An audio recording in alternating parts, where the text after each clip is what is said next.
It is a panel about the art of exhibition making, and really our aim this evening is to just share with you some of the stories, the anecdotes, and some of our histories and how we came to do the work that we do and what goes into the exhibition that you see. And I think, you know, in these last 4 or 5 months since I arrived here, people, you know, will give me their thoughts, and some people think this is crazy that there's car brushes in the museum, or there's confetti swirling around on the street, or I don't know the commentaries that, you know, my colleagues at SBMA or at the UCSB museum received, but I think that regardless of how you feel about the art that is being presented, there is a beauty in knowing the work that was done to bring it to you, and by knowing what it took for that to be presented, it will have you have more compassion for what you're looking at, and maybe it will help for you to look at it from a different perspective. So tonight, the way I like to lead the conversations, obviously as the chief curator of this exhibition, and having my own journey of making it to this point, I will interject, but really I would like to be more of a moderator so that you can hear the very beautiful and diverse stories that we have from the other panelists that are joining us tonight. I'm thrilled, in particular, I'm of course, I love my own team, you know, but that's like self-love. But I am really, really thrilled and very grateful that I have 2 members, colleagues from the community here, Phil Lord, who is the head of all things technical in the exhibition making over at SBMA, and he has been truly gracious with his know-how and being collegial to me, who reached out to him cold call via email after I left a very stalking-like text at the museum for him, wanting to, you know, ask him questions about who's the best electrician in town and who can do carpentry, and he was generous enough to share that information with me, and you know, was so supportive, and his insight is valuable as to how he's gone about doing the work that he does. And a new colleague in town, so I'm no longer the newest person in town, but Silvia Perea, who comes from a beloved country to me, Spain, and she is the new curator of architecture and design up at the University Museum at UC Santa Barbara, and we're so thrilled that she joined us for this conversation today. We were going to have a few more members of our colleagues up at UCSB join us, but the grad school crit is happening tonight, and so they're all up there. But with that, I'm going to first, maybe as we're the home team, I'm going to turn to you, Silvia, to say a little bit about your history and what brings you to this point where you're now part of our community in Santa Barbara. And we'll go from there and just go down the line. So I'll give one to you guys. So, hello everybody. Very pleased and honored to be here. I'm also very happy to join the community and to be challenged by all the events and programs that are going on in Santa Barbara. I'm very pleased. So I am the curator of architecture and design at the Art, Design and Architecture Museum of the University of California in Santa Barbara. I'm sure you have never listened to such a long title, but that's who I am today. And prior to that, I was a curator of art, so I come from the field of art, and I am trained as an architect. And before becoming a curator, I was an editor as well as a university professor. Thank you. I think I know a lot of the people here who are here. My name is Alexandra, and I'm the associate curator at the Museum of Contemporary Art Santa Barbara. I have been in Santa Barbara about 3.5 years, so I'm also feeling kind of newish. I trained as a curator. I did my master's in curating in London at Goldsmiths College, and prior to that I studied photography and film. I come from a family of artists and a background that was full of all things art and culture, and so it's just inherent in everything I do. But after studying photography, I realized that as much as I could try. I'm not an artist. I mean, I feel like it's part of everybody's path, and if you tap into that, there's some element of that there, but I'm a little too anal and maybe not willing enough to be vulnerable to be an artist. But I'm really organized, and I love working with artists, so that's how I kind of ended up in this field. I don't have the background my colleagues do. I come from construction, welding, carpentry, pretty much all of that. I was a union sheet metal fabricator for years before I came to Santa Barbara. And how I got into the museum world was just needing work when had been out in the desert in the Antelope Valley, and I was unhappy doing the work out there.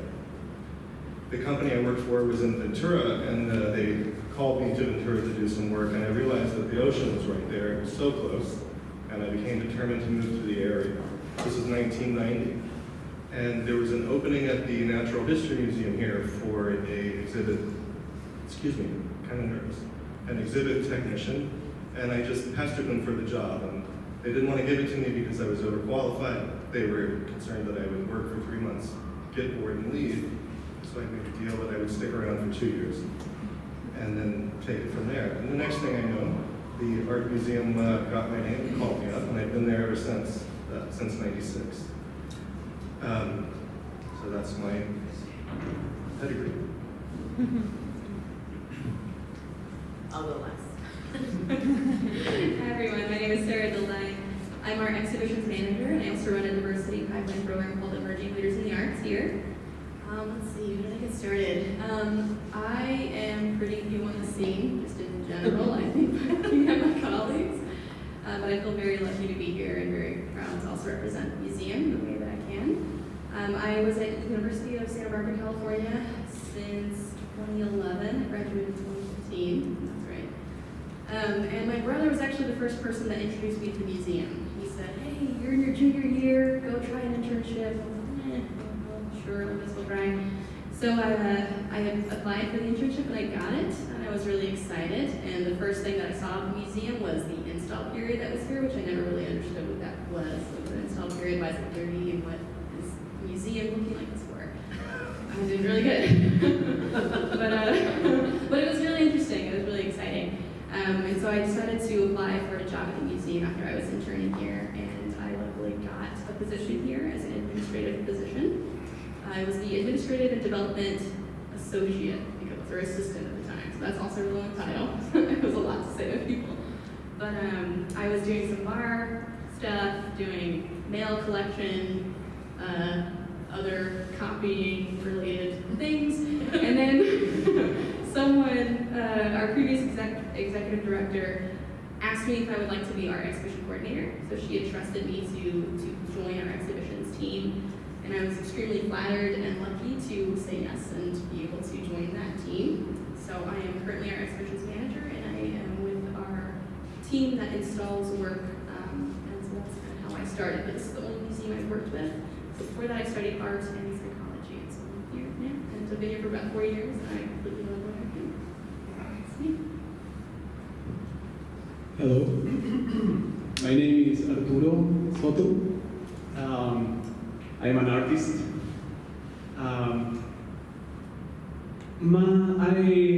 My title here at the museum is exhibition designer and lead preparator. I have been working here for about 4 years too, more than 4. I have a bachelor degree and master degree in fine arts. I'm a painter. I'm very excited about the arts in general. At some point, I was very interested in how the art in general is made, the materials, the process. So I became very involved in restoration and conservation. So I was working on that for about 6 years. I'm from Mexico City, by the way, so all this happened in Mexico City.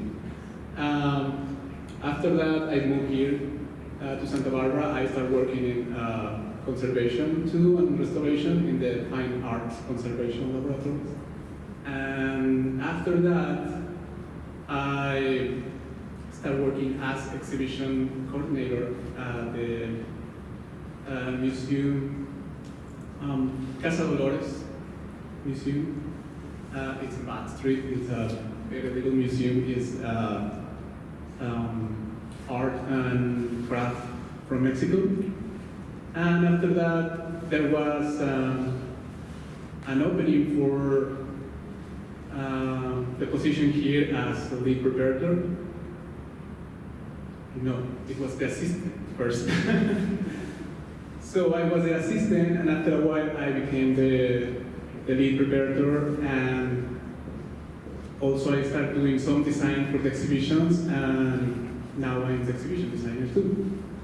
And well, I think that's it.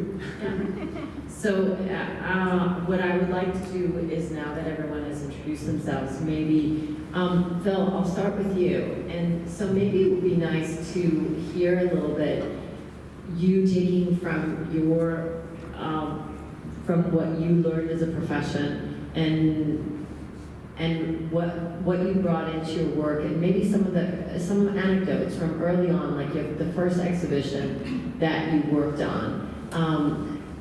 What did you bring? What were your challenges? And what were kind of like some of those moments that you said, this is crazy? Quite a few of those moments, actually. Yeah, that's why. Well, because I began at the Natural History Museum, my first exhibitions were, very first exhibition that I worked on, aside from the dioramas and such that we had to maintain, would have been, I believe it was a Beatrix Potter exhibit in the hall, which was a rented show, but you still have to assemble it, and you have to customize it for your own space and purposes. So, you know, giant pumpkins and things like that. It was very interesting. And it was a simple show. It was very easy, especially with my background in carpentry and such. And I can't tell you there's anything remarkable about that, other than it was completely different than anything I had done, which was a relief. And it was a creative endeavor, so that was cool. The very next thing we did, the summer show, the very next summer we did was Animatronic Dinosaurs, which was fantastic. You know, you've got a T-Rex just screaming every 20 minutes all day long for 3 minutes. And that was a show that we had to do much more customization to, such as faux rocks and things like that, and special lighting. So that was really cool. And I think that was the show that I realized, you know, that this is cool. This is what I'm going to do. I'm not going to make the money I used to make, but I'm going to have fun and have a creative life, which was important to me. I remember, you know, because I do draw. I wouldn't call myself an artist so much, but I do spend my free time drawing and doing things like this. And I remember my parents always saying, "You're never going to make a living being an artist. You should, you know, if you need a trade, you need to do something like this." And I was always, yeah, I will make my living as an artist. So I don't make my living as an artist, but I make my living in the arts, and that's quite important to me. So that was my beginning. That was my earliest experience with the museum. Then heading over to the art museum was a completely different animal. You have a lot of static exhibits, very sensitive objects. You know, you moved on from stuffed animals and robots and such to Monets, for example, of which we have 3, I believe, and such. So that was very interesting. And quite a bit more when we get into the contemporary art, such as Anish Kapoor. An early installation was a piece of his that we owned called Turning the World Inside Out, which is a 4,000-pound cast stainless steel ball. Interesting thing about it is that it was about an inch wider than our elevator, which we would need to get it to up to the galleries. But if we turn it on its side, we have a half-inch clearance for the elevator. So how do you turn a 4,000-pound ball on its side, and you can't just roll it into the elevator? So, you know, that was an early challenge in crate design and building, which I hadn't done before. And I had a fantastic mentor in my department head, John Copeland, who's still my department head. Fantastic leader and mentor. And so we built a crate, set up a gantry, custom steel plates that I made for the size of the crate so that we could hoist it onto its edge. Custom dollies that I made that had a capacity for 10,000 pounds each, just to be safe. And wheeled that into the elevator with our half-inch clearance and just barely made it. And then, of course, we've got to right it once we get it into the gallery. That particular gallery has a post-intention floor, which you must know about. So it has some flex to it. So you put this 4,000-pound object in there, and you can feel the room kind of sink. And it's perfectly safe, but it was interesting to feel that. And on and on and on. Most recently, just one more story. We did the drawing a blank on her name, the Brazilian. So if anyone saw that show, you saw the piece with the light bulbs. So how do you have 3,000 40-watt light bulbs that you've got to power, and how are you going to do that? So we have two buildings side by side. The building that is in the gallery that the light bulbs occupy. All the electrical panels that are within range are all maxed out. On the next building over, about a floor and a half up, which was convenient, but half floor, there's an electrical panel. It's staff offices, and there's an electrical panel in a bathroom there. And down the hall and around the corner, there's a closet. That closet is the common wall between the two buildings. And at that particular height, at the half floor, that gets me right into the ceiling space in the next building over, and that's how I can shoot my electrical conduit. That's where I can put it. Except that the panel I have in there is only 100.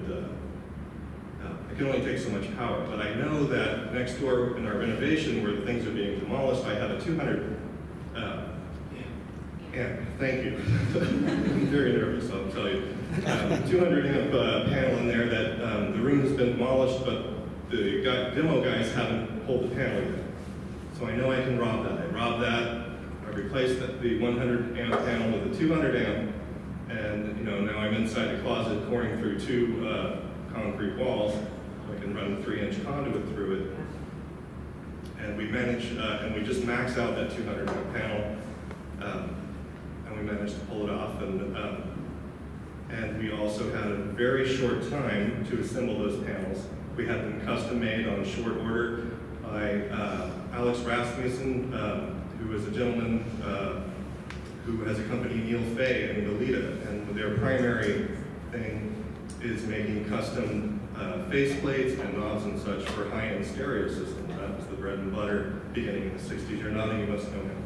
He's a great guy. And he agreed. We showed him our crazy plan, and he agreed to help us out, and he milled these aluminum panels for us that the light bulbs were actually attached to. And so kind of it was a stressful period, about a 2-week period from manufacture, assembly, and then installation, but we pulled it off, as we always do. Yeah, and we're going to talk about some of the other aspects of it, but maybe I'll switch it to, maybe pass it on to Alexandra. And we are going to come back, because really these anecdotes are, we do make it. We make it somehow. We made it here, and we'll talk a little bit about that. But Alexandra, maybe go back to one of your first experiences, one of the first challenges, one of those first moments that you figured it out as a curator. But an anecdote where you had a challenging situation, you made it out. Tell us a little bit. Sure, and there are so many. Almost every exhibition has its extreme challenges, but the one that sticks out for me is, I don't know, 8 years ago. So when I was in London, I worked for an Iranian arts organization called the MOP Foundation, where actually I first met Abaseh in 2010. She served on the jury panel for an emerging artists program that we had. So small world, here we are. 10 years ago. Yeah. 10 years ago. 10 years ago, next week, we were in Dubai together. Yeah. I blocked it. Yeah. They made us work for 2 years It was on that, but I did not block it. So we worked with a lot of emerging Iranian artists. That was our main program. And I was living in London, and at the time, well, and still, there were extreme sanctions. So it was everything we did was incredibly difficult. I mean, we had to mask a lot of the artwork because I'd say 90% of young artists that we were working with were based in Iran. And so in order to ship artwork out of the country, we had to hide a lot of it because, shipping companies have their own relationship with the regime, essentially, and so everything was censored. I mean, working with those artists, I feel like I've had a lot of challenges, but hearing what they've been through is unbelievable. So early on, we started doing exhibitions in the Emirates, in Dubai and Abu Dhabi, for many reasons. First of all, because Iranians don't need a visa to travel to the Emirates. It's incredibly close. It's a 2-hour plane ride. A lot of Iranian people and artists live in Dubai, so there was a built-in resource for us. And also, the woman that I was working with had amazing connections in the Emirates. So it was beneficial for a lot of reasons. But it was impossible to put an exhibition on in the way that I understood that an exhibition should be put on. So, we made up everything as we went along. Dubai is extremely young, and there's a thriving art scene there now, but when we were the first time I went was maybe 2009, we had to make up everything as we went, and we would have to hire, we were a full-time team of 3 women, and we had interns, but it was I can't believe we pulled off the things that we did. My boss did not take no for an answer. It's the only,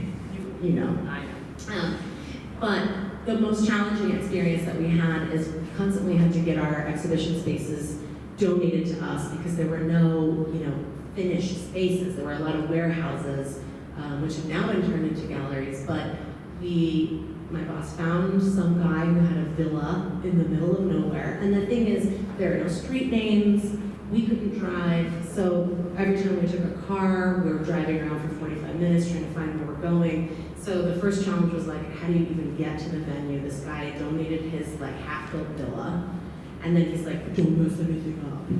We have to drill holes and rig, all sorts of crazy artwork. So it's one of the exhibitions, it was our shortlist exhibition. So, 10 young Iranian artists ship their artwork. It barely arrives because they're just making up rules as it goes. Oh yeah, customs taxes is 20% more today. Everything was made up on the spot. And none of the artists sent any instructions on how to install anything, and most of them didn't even have infrastructure for hanging. And so it's me and my colleague, and then a team of 8 men, most of whom were Pakistani and Bangladeshi immigrants who had moved to Dubai, to make a better life. All of whom their families are back home, and a lot of them had come from varying backgrounds, medical backgrounds, business backgrounds, and all of a sudden they have to be construction workers and shippers. So they have no idea what they're doing. They've just been put together as a team. And I don't speak Arabic, and I understand a little bit of Farsi, and they don't speak English. And I was quite young, and there was just no outline for what to do. And it was just a total, joke. But you pulled it up. But we pulled it off. And it was, like I said, in the middle of nowhere. So then we installed the exhibition. It looks really good. But then it's how do we explain to the audience how to get here? There's no address. So it's turn left at the large mosque, and then turn right at the third palm, literally, the third palm tree. And then there's sand. There's no, and it's super shishi. So all these women are gonna show up in stilettos, and we're they can't walk to the front door. My boss was more concerned about women in their heels than the actual artwork. So then we had to figure out where in Dubai to rent AstroTurf so that women could get from the street to the entrance. I mean, it was just like one thing after another.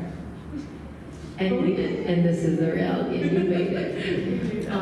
Silvia, architecture and design has a challenge in and of itself. I, being a wannabe architect, have spent a whole lifetime going to these exhibitions, and you often have the same model repeats itself, which is like models, little film, paper.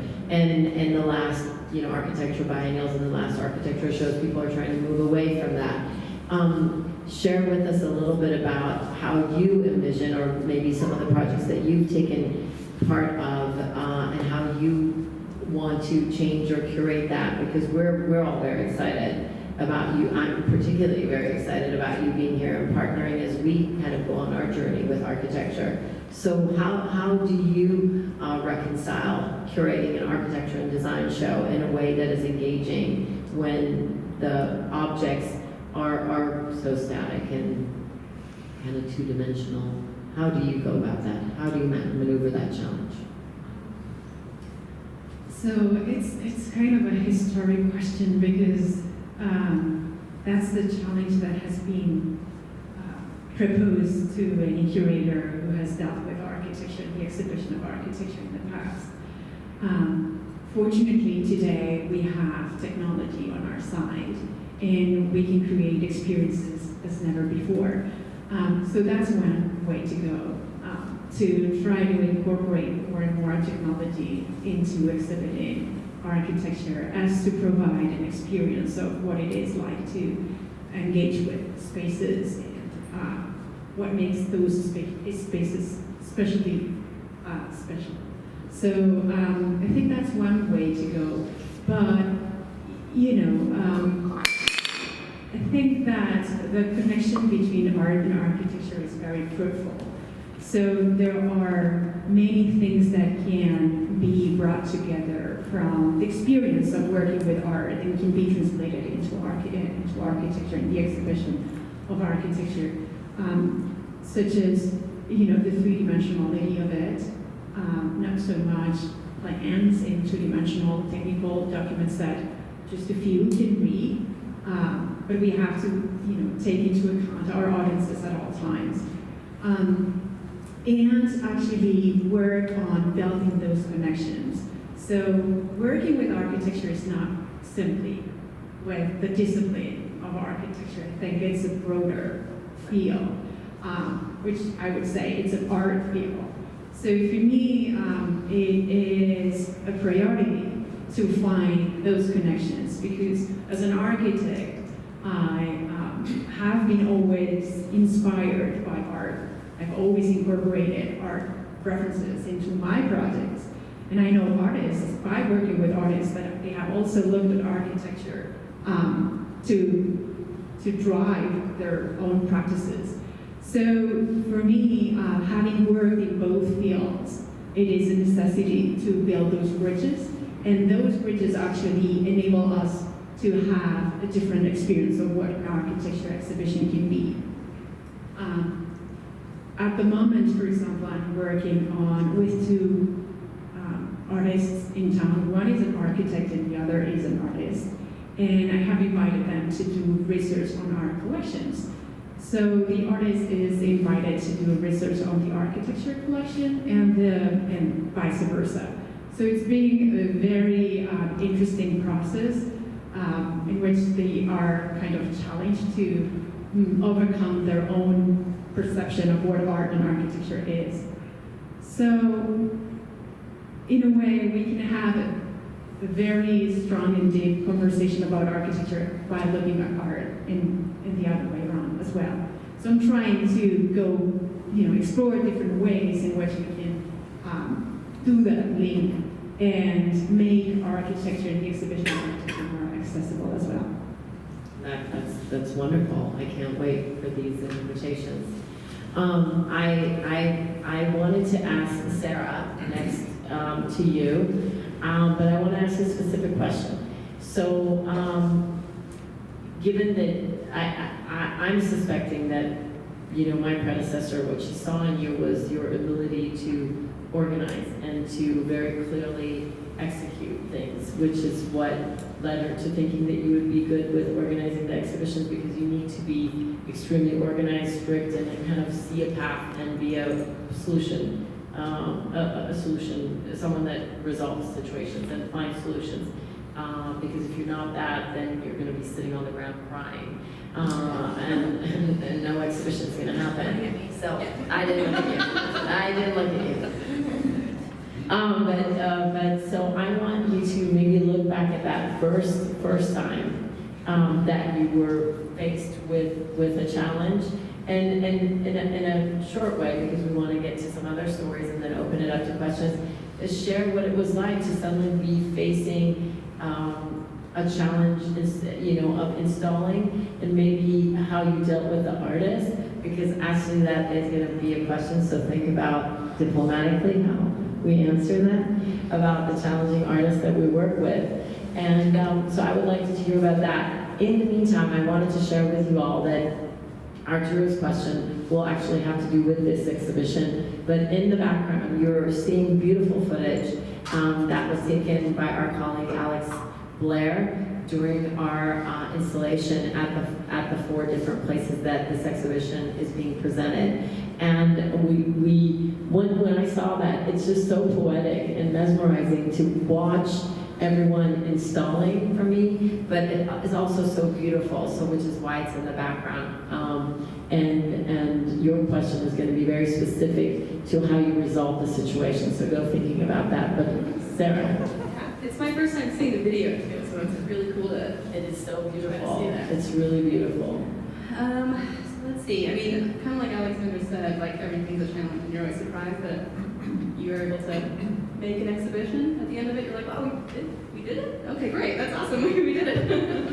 But the first exhibition I worked on was something called AVAF, or Assumed Vivid Astrofocus, and it was when I was first appointed the exhibition coordinator, and so it was my first experience to work with artists directly, to work with curators, to see the entire exhibition installation process, and it was a very interesting exhibition to be a part of. There were murals on every single wall that you see. A wall was built to sort of block the view from the front door, which was glass at the time. I mean, it's glass now, but we have a covering on it, which means you can't really see inside. It looks like a mirror on the outside.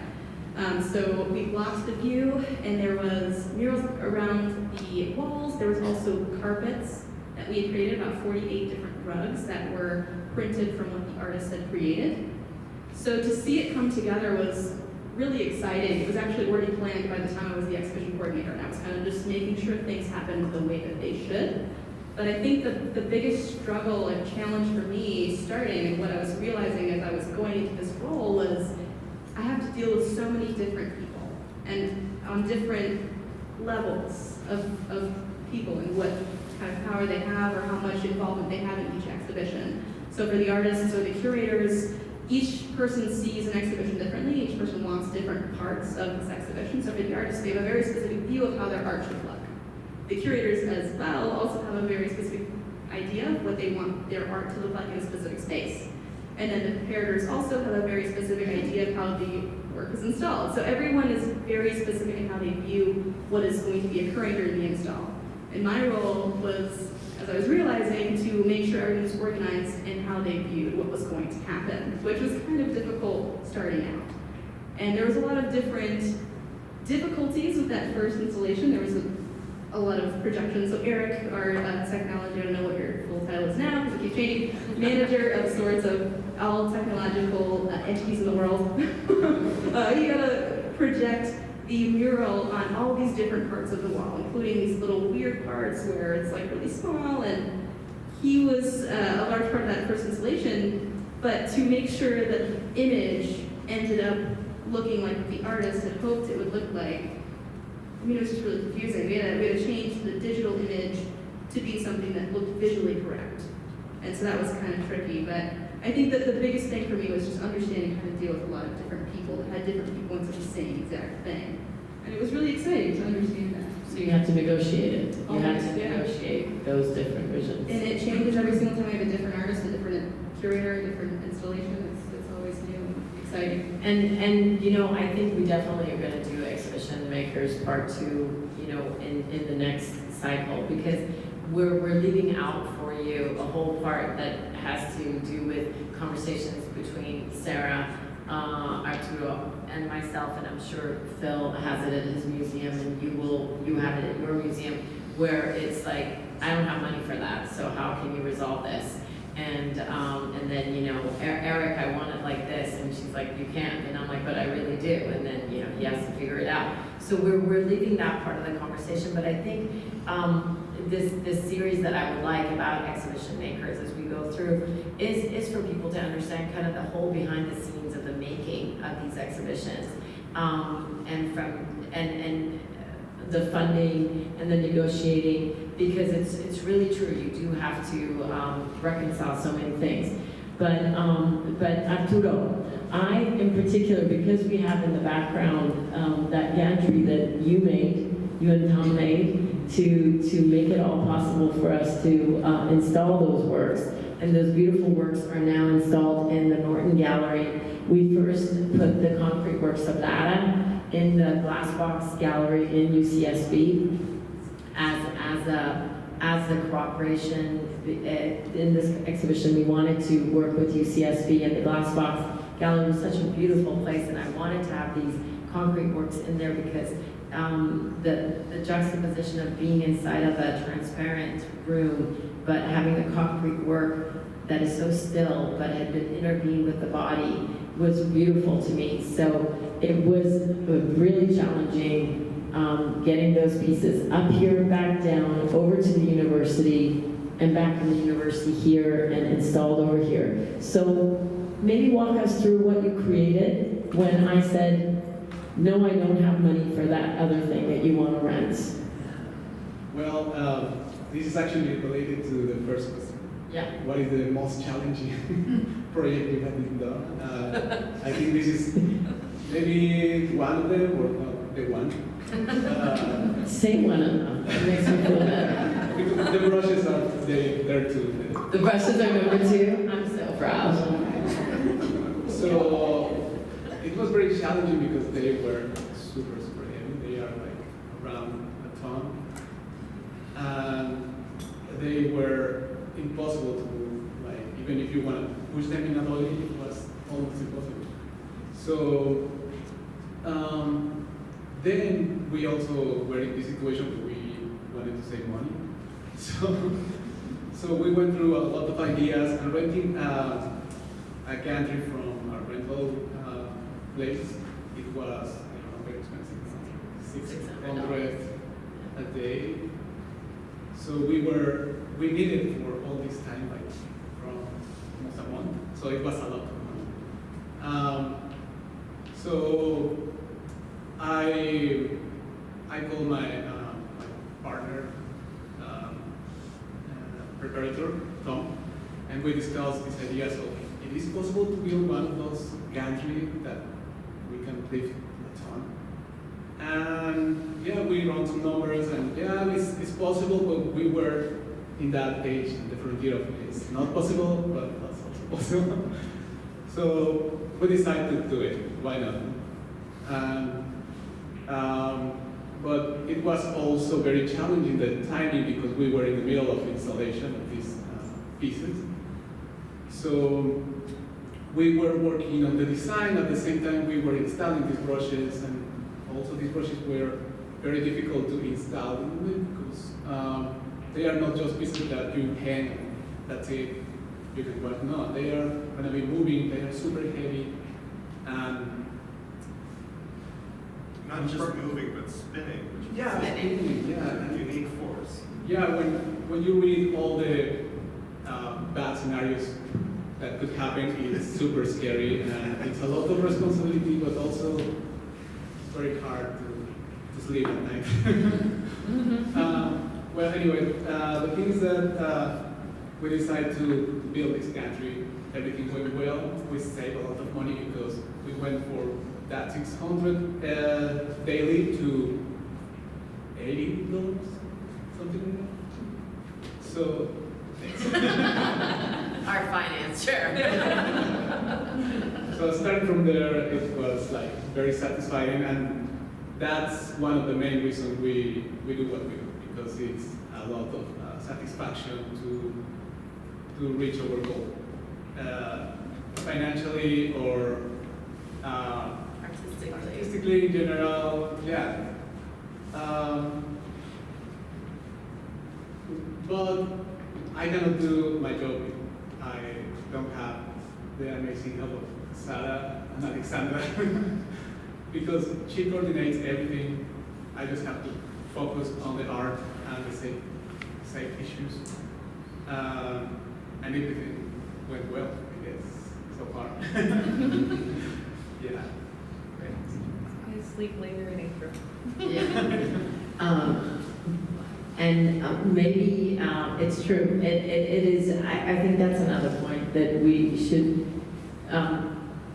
share with people, that it is a group. It's a team effort, and when a museum is as small as ours, the team expands, and that's why we were really grateful to Phil, who came and stood by us literally for 4 hours that night, as we couldn't get the brush to move. And we were so panicked because he called in the electrician, Ethan, who came. And what were you thinking standing here with us, because you were so calm and we were so worried? I was thinking about dinner, actually. Well, first of all, I didn't do anything but bring my good friend and very reliable professional, Ethan Waterfall of Waterfall Electric, who did the work, and I think you and I stood and leaned on the forklift and We did. talked about the weather, I don't know. But so I didn't do much, but I was conduit. I made the connection to the individual that they needed. And I was also happy to come down and meet my colleagues here, because I also believe that it's important, especially in a small community, that among institutions that we have a connection and communicate.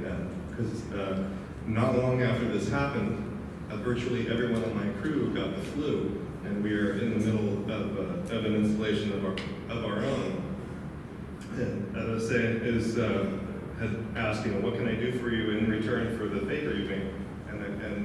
Or no, what was it? You needed me to drive a forklift. It was another favor. So I got a text, I think it was on a Saturday or a Sunday, can you drive a forklift for me on Friday?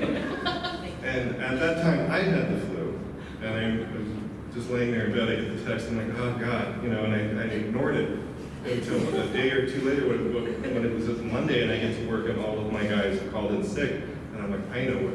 I'm like, yes, I can drive the forklift for you, but I need you to send some people to help me. So it works out, when you have these good relationships and good communication, you know what needs to be done and you have people you can rely on. So Arturo and then his friend Mark, who was living in Los Angeles, came one day after the other just to help us make some progress. There was nothing special about the work I had for you guys, and I apologize for that earlier. I don't want to come on record. Because I want to give you interesting and challenging work when you do come for it. But it's baffle and pain, but it had to be done. Someone had to do it, and so it worked out. It's very important that we have these relationships, which is why, though I don't remember agreeing to this. I showed up anyway because I know that I must. I know I have to give my friends I just support. talk till it works. There's another text. There's another text. Phil is changing his number to Sprint. I'm not going to be able to text him for free. I was curious, and maybe you can tell a story, and then Silvia, maybe you can share a story with us, because I think architects are uniquely, I'm right now at the doghouse with a very known architect, and so I need some words of wisdom. But I find them bigger babies than the artists. But how did you, I'm sorry, bigger small people, whatever the PC word is. But Phil, how did you maneuver in your position a challenging situation with an artist or a curator? How do you go about doing that negotiation with an artist's ego and a curator, kind of what, Sarah was talking about, bringing everybody's wants and being able to please them, having, I'm sure, even you guys that are a bigger museum, having still economic constraints and time constraints. So the question is navigating personalities, and is that it? And getting your job done. And getting the job done. Well, first of all, I have to be honest, I'm not, especially my weakest point is navigating those personalities. I'm someone who is wired to just get shit done, frankly. And so when I encounter those type of issues, the things that are not logistics or schematic, it is a challenge for me. I luckily have people around me on my staff who are good at that kind of thing, and I rely on them to help me communicate my desires to artists and curators and such. And and I have good relations with some curators, and others are a little strained, and that's part of the territory. There is a lot of ego in what we do, and which is understandable. We're talking about people who have a vision. An artist has a certain vision they're pursuing, and that is to be respected. A curator who their role in the world is to help facilitate that artistic vision happens, and they themselves have their own creative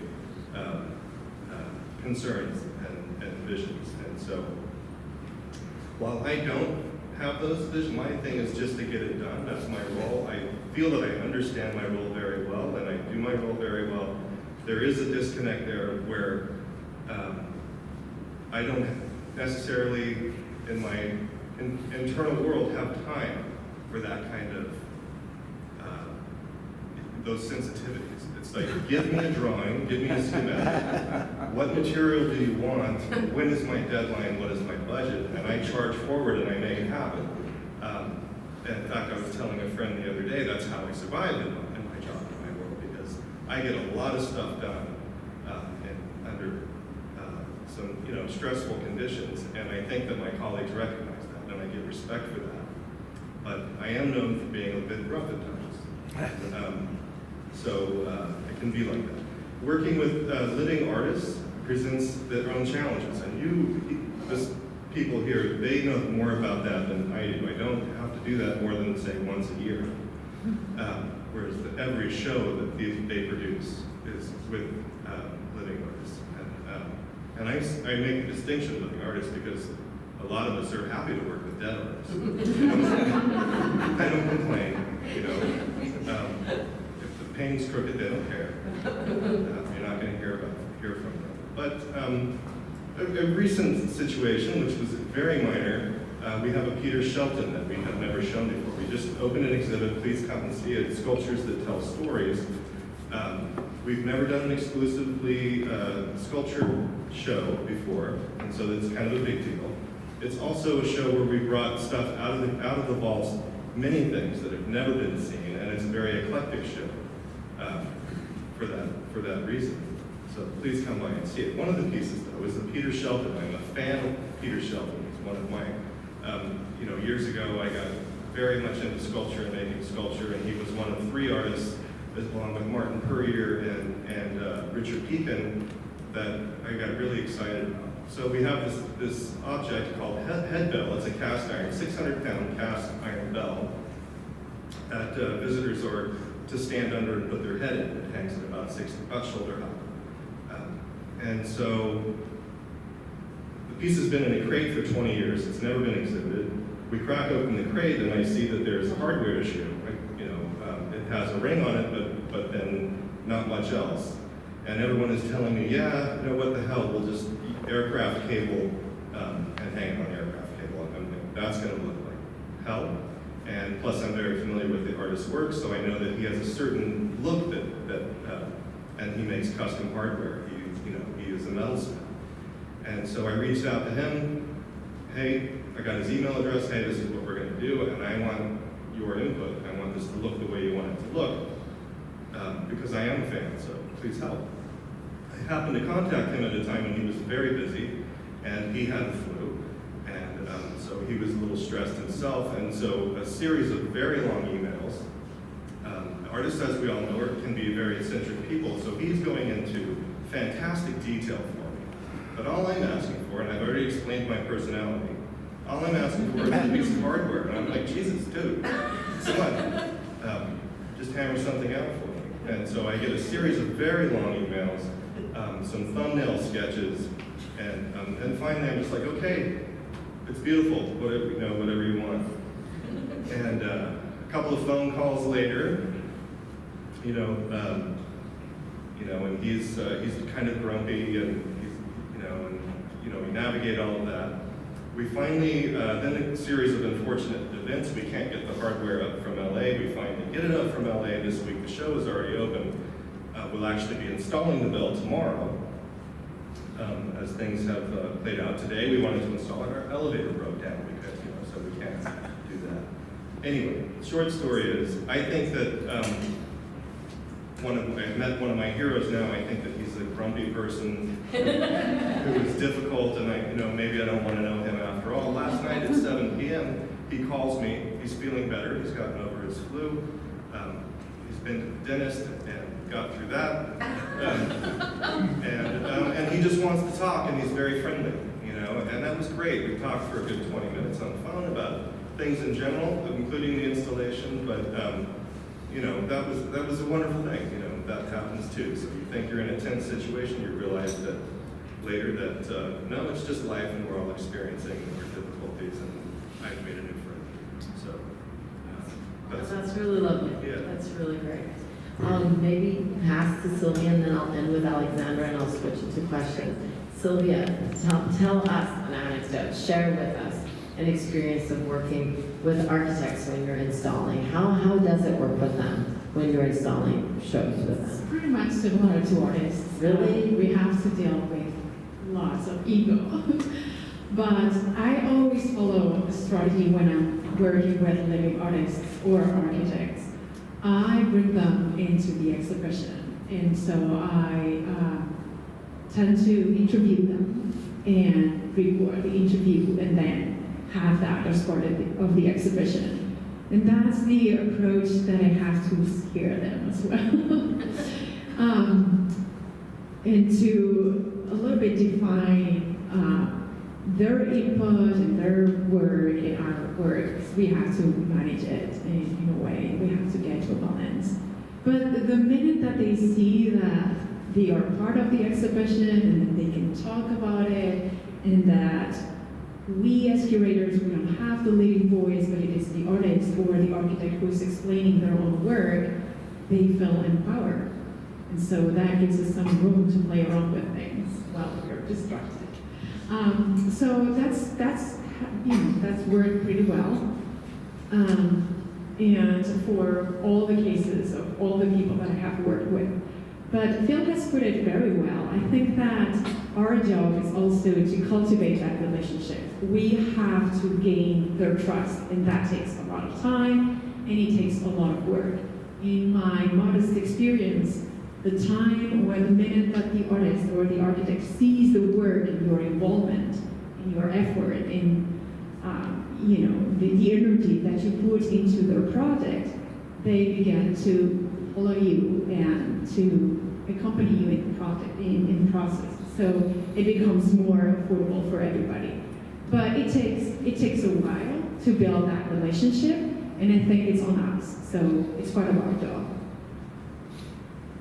Well, Alex, maybe we'll end with the anecdote from you, and then move to the what has been your experience emerging artists or established artists? Who's easier to work with? Yeah.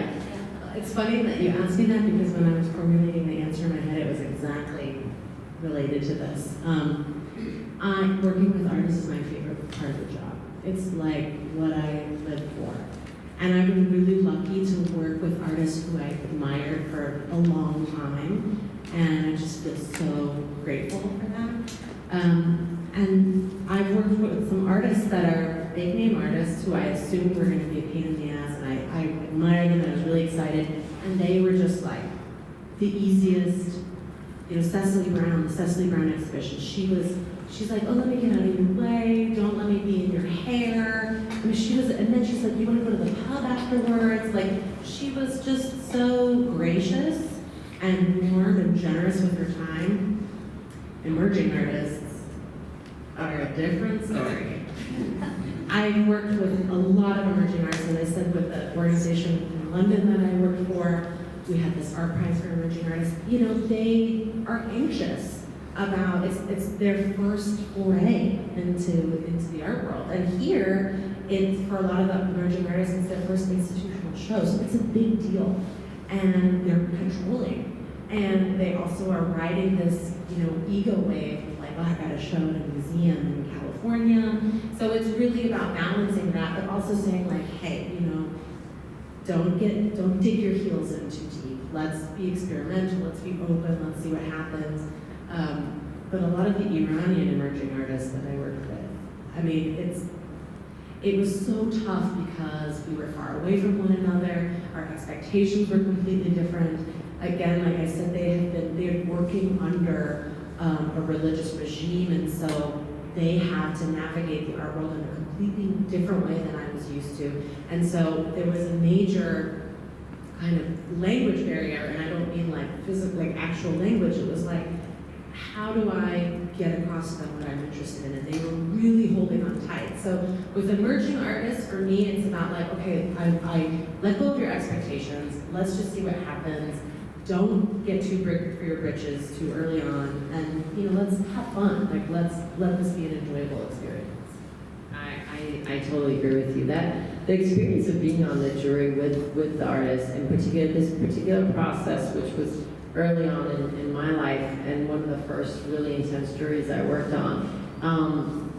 What I realized at that moment, which is why I really am trying to develop a really deep relationship with UC Santa Barbara and the programs up there, was I saw with these artists what the lack of education does in a country where they don't have access to education. They just appropriate. So there was like, I remember we start out with like 1,000 entries. I mean, these people tortured us. But we basically, you could see like all the monotum, like you saw the different artists that they were inspired by, and then it was like so we would make these piles of artists, like these are the ones that want to be like monotum, and these are the artists that want to be like Francis Ellis, and these are the artists that want to be like X and Y. And then it was really, once we got through that process, finding the few that had somehow managed with that lack of education to find a voice was the ones that you wanted to really nurture and work with them. And particularly my year, I'm very proud because we took it upon ourselves, certain jurors, to mentor them from the moment we shortlisted them to the day that they exhibited. And actually, I'm proud to say that the winner of my year, Shirin Sabahi, who is a filmmaker, will have an exhibition at our museum because, I'm connected to her from that day, and I've been supportive of her living in Berlin. She's an amazing filmmaker and a tough, very tough She was artist. tough to work with. She was tough. She was really tough to work with. And I've worked with her, and she's tough, and she's calmed down a little bit, and but anyway, I think, yeah. It was actually the artists that didn't make it were harder to work with than the artists that I was actually, installing.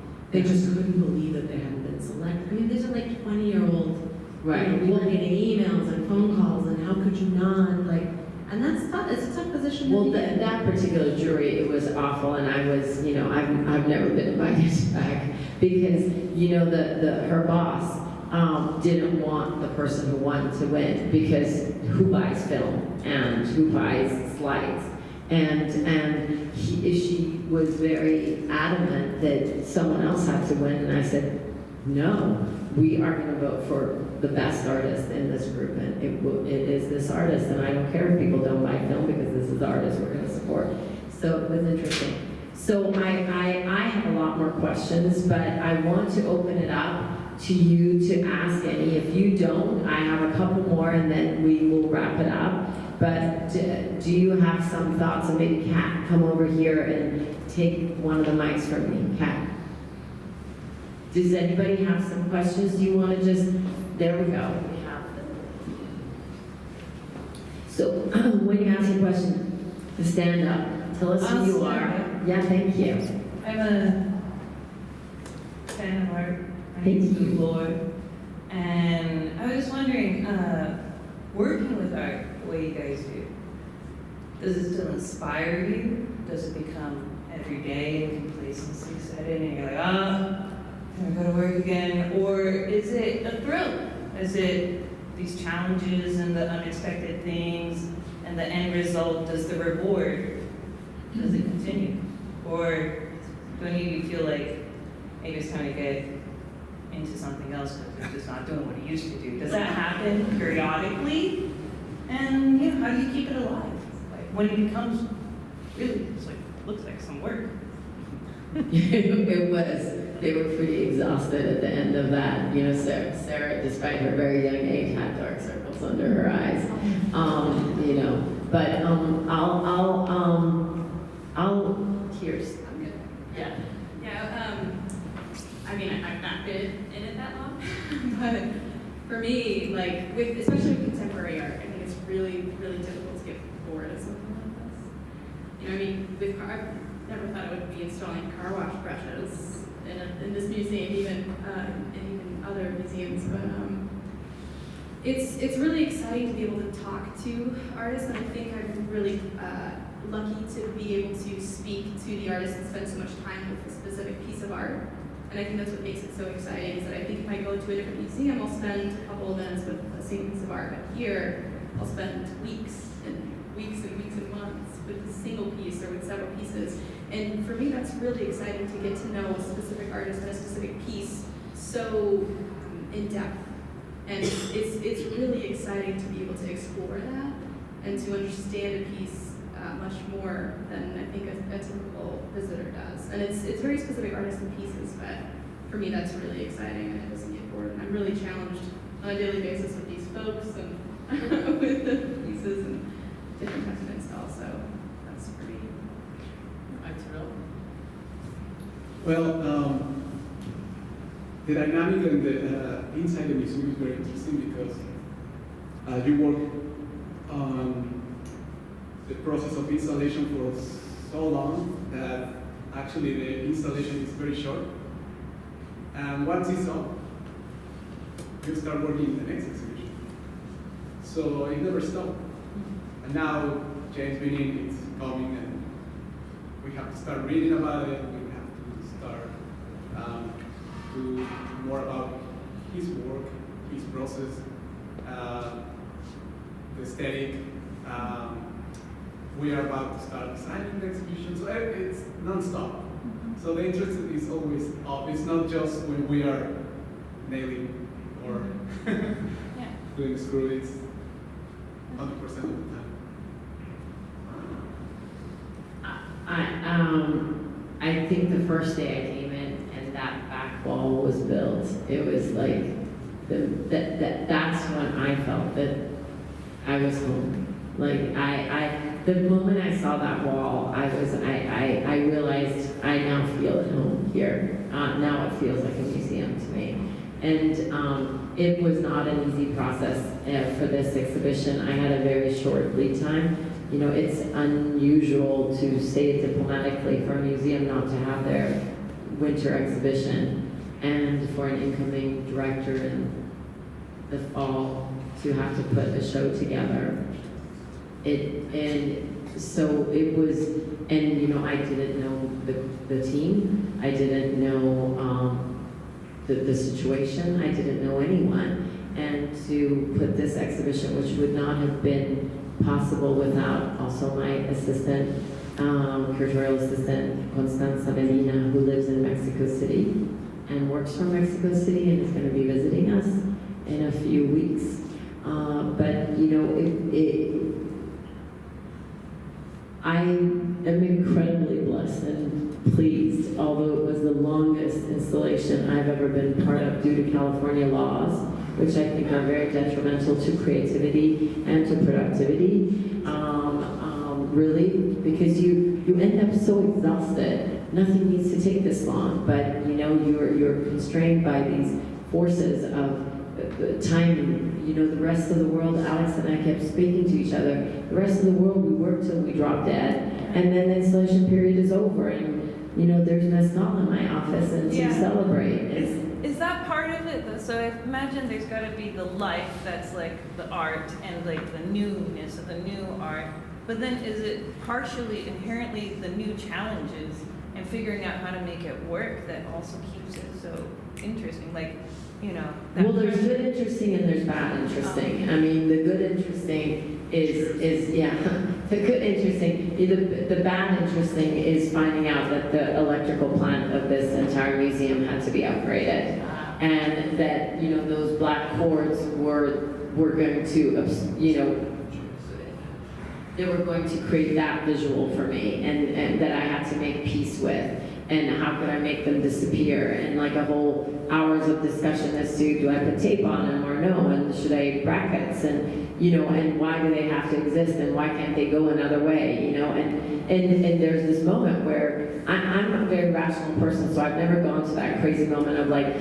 Arturo, make them go away and like find a hole and dig it through. You know, I don't go crazy, but that was not a good moment. You know, not to mention the $6,500 bill that came with it. You know, to upgrading the plant, the electrical plant, which was really necessary anyway. But let me pass it to you. Does it lose its charm? You know, it comes in waves. It's like any career. You do get burnout from time to time. But, you know, eventually a new challenge arises, and we have the renovation again going on at the museum. And frankly, that was a blessing for me, because I was at one of those points where it's just like, am I really, you know, interested in this work anymore? Should I just move on? And then, you know, maybe 8-9 years ago, we began exploring the renovation. And the actual physical work has really only been taking place for the past 3 years. But you know, we began exploring the seismic issues that we have, and such. And that's, you know, I've moved back into construction from, you know, art installation and gallery design and preparation, and that came at just the right time. So, you know, like all of us in our lives and in our professional experiences, it, you know, comes and goes. And right now I'm riding a wave. I'm very happy with my job, but I'm excited to be there. I put in a lot of hours because I want to, because I want things to be right, and so it's good that way. Ask me next year about this time how I'm feeling. And I will. Full disclosure, this is my good friend who asked the question, and my favorite bartender, by the way. Full disclosure, it's her New Year in mine and Alex's in about a week. When? She's We're all over a fire on Tuesday. A few. Alex, Silvia, share a little bit and then we'll wrap it up, and we're all available. I have a question talking about careers and growth. We all love Santa Barbara. Use your mic. It's so quaint and nice for us. You go to the big city, you got unions, are any of you aspiring to move up the food chain and sort of do what you do with 100 people under you instead of 10? Are you looking to work at the Met or the Broad or something like that? Or what are your aspirations in terms of your career 5, 10, 15 years from now?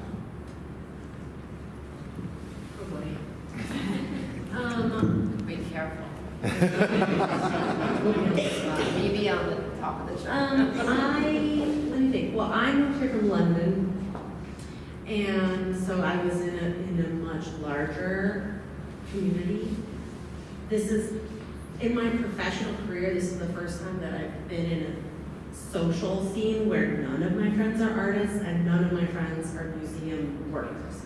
You know, like I said, my family of artists, so I basically, from the time I graduated from high school, or maybe middle of my undergrad degree, my whole life has been living and breathing art, which is detrimental to one sense, but it was just, that was it. You go to the pub, you talk about art, you complain about this curator, that, whatever. This is the first time in my life where people want to talk about hiking, and yoga, and craft beer, and all of that's great.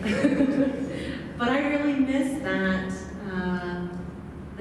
dialogue and that discourse of culture and how are we challenging ourselves and what's your next move and who's your new boss and who's the next curator. And I'm excited that I have that here. My friends outside of the museum are not so much in that field, but we get that with each other, and I feel really grateful for that. I miss London a lot, but we're talking about burnout. It's like this job leads to burnout even in a small community, and when you're in a city where you have to take, move artwork on the tube, and you can't get home at 3 in the morning because you're an hour away from it's really hard to produce exhibitions in big cities. It's really hard to produce exhibitions remotely if you're traveling. So there are some things that I love about being in a community and where we all come together, like Alex and Phil and our team, like everybody is so generous with their time, and I love that about Santa Barbara. Silvia. Well, I'm a newcomer. But that's why you came, so. I mean, for me, being here is a dream because I am an architect. I've been working in the field of art, and now I'm working in the field of art and architecture. So for me, this is it. I cannot aspire to work in a better and most desirable environment. I think that our museum is small, but it's extremely ambitious, and that offers that kind of compensation of not being at the center of the metropolis. I come from New York, and I've used to be in museums all day, but the fact that the museum is so demanding, we have such a small team, compensates for that, cultural, I mean, I don't like to make comparisons because actually Santa Barbara has lots of offerings and would keep you very busy if you really wanted to attend to everything that is being offered. So for me, it's a dream. I don't think of the future at the moment. If I may, I would say, I just came from a 22 million city, Mexico City, which is probably one of the most vibrant centers for arts and architecture, with some of the leading artists of the world and architects in the world being from there or living there. I would echo what Silvia said. I accepted this position and this dream, and I've turned down other jobs in other cities that were bigger because of what this location and this community offers. But I think more important than that is what we are capable of doing, which will not happen without your help and your support. The fact that you all are here tonight will make this go forth for our institution, and I think Phil and Silvia will agree for their institution, which we can all support. We can all support each other. The reality is, we in the past were presenting 3 shows a year, generally speaking, 3.5, maybe a balloon project as well. We're going to a 5 rotation show for this year. This is an economic challenge. This is a workload challenge. This is an intellectual challenge. And, but every show that we at least are presenting, and I know this is a little bragging, is either a West Coast premiere, a US premiere, a worldwide premiere, all 5 shows this year at this museum.